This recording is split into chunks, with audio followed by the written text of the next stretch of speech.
अनसुने किस्से के इन पलटते हुए पन्नों में चलते हैं उस दौर में जब सदी के महानायक सेट पर असल टाइगर से भिड़ गए थे। अगर आप बच्चन फैन हैं तो आपको फिल्म खून पसीना का वो सीन शायद याद हो जब रेखा उन्हें चैलेंज करती हैं कि वो टाइगर को पिंजरे से निकालें, उससे टक्कर लें और उसे पिंजरे में बंद करके दिखाएं। आज की तारीख में ये सीन होता तो स्पेशल इफेक्ट की मदद से हो जाता, लेकिन 47 साल पहले रिलीज हुई इस फिल्म में अमिताभ बच्चन ने सचमुच के टाइगर से लड़ाई की थी। उस सीन का क्लोजअप देखें तो बच्चन को टाइगर की गर्दन पकड़ते हुए देख सकती हैं।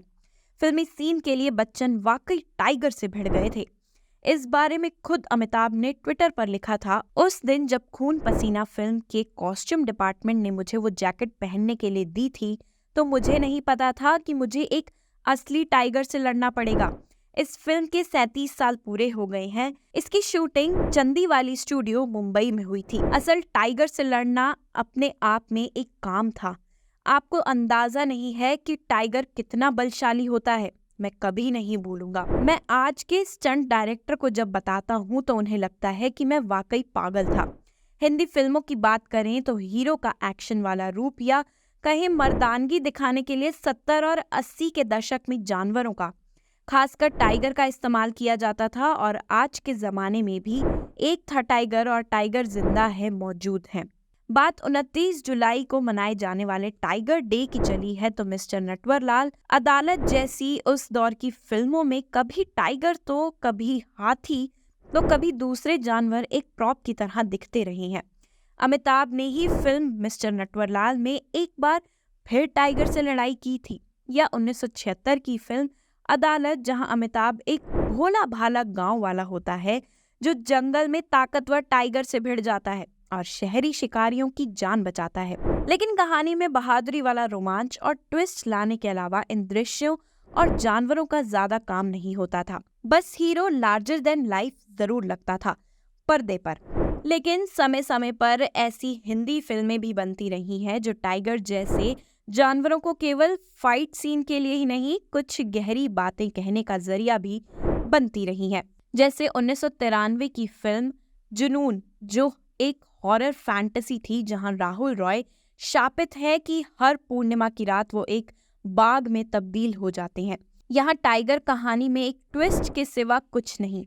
या फिर लाइफ ऑफ पाई, जिसमें टाइगर को मेटाफर के तौर पर इस्तेमाल किया गया है।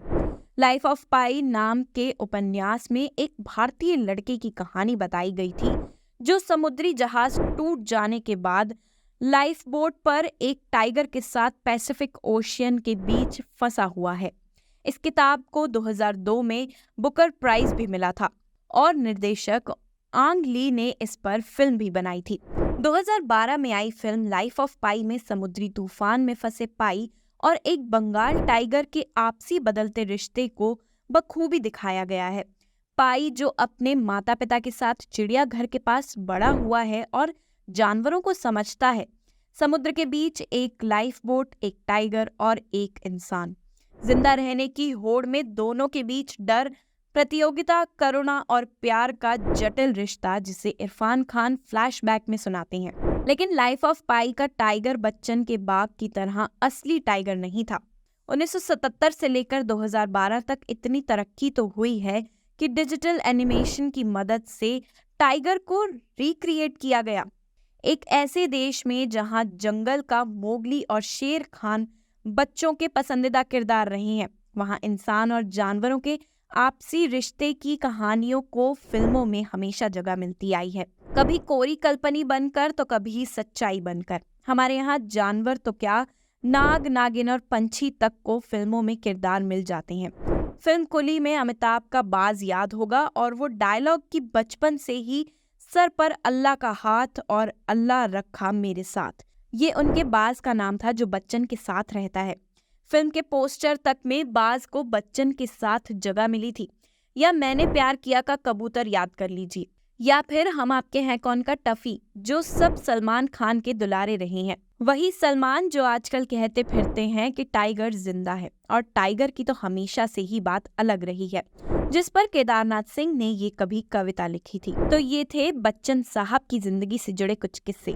ऐसे और भी किस्सों को सुनने के लिए अभी सब्सक्राइब करिए हमारे चैनल अनसुने किस्से को।